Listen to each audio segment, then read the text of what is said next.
Stolen was commissioned by Obituary Theatre Company in 1992. Jane Harrison came on as the writer, along with the consultant that she worked with.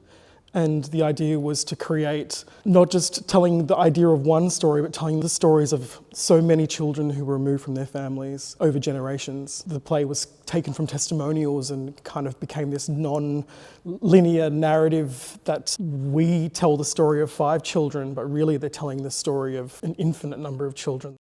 I play Ruby. Her character, she just doesn't get a break. She goes through quite horrible things throughout the play. So it's been really, really hard, but just, I don't know, making her a voice for people in my life that aren't able to speak about it. I think of one of the great matriarchs of my family, my Nana Bear from Adelaide, and she was a stolen child. And I have seen how that trauma has morphed and shifted throughout generations since her.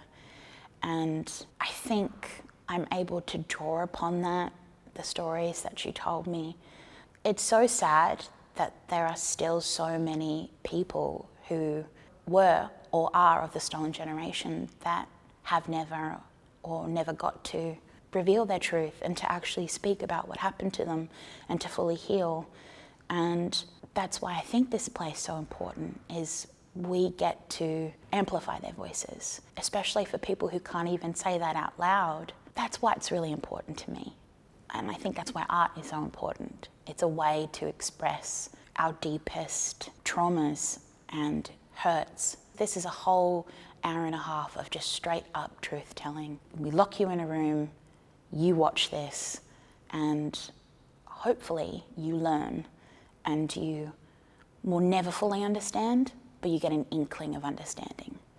And that goes a really long way into this never happening ever again.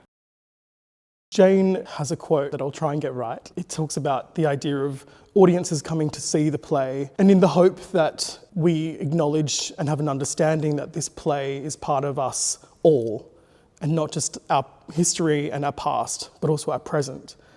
And that for all the Aboriginal members of the audience is that the hope is that we do their stories justice. And I think that really encapsulates everything that we're hoping to tell with this production, that we really are acknowledging and honouring those children that were taken away, the ones that never came home, the kids that are in out-of-home care now, and acknowledge and never deny their truth and everything that they experienced and went through.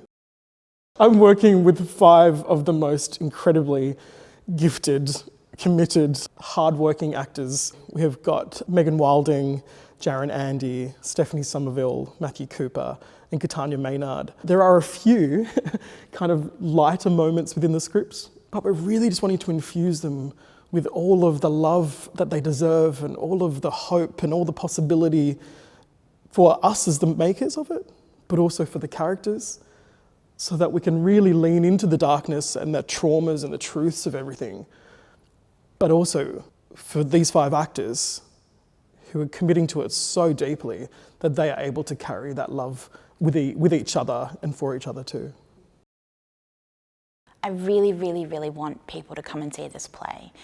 Whether you be Aboriginal, Torres Strait Islander or non-Indigenous, I think it's important for everyone to see a play like this, because it'll be healing for some, it will be very revealing for others, and also I think the way we don't let these horrific things happen again is by truth telling, and this is your way to participate in that.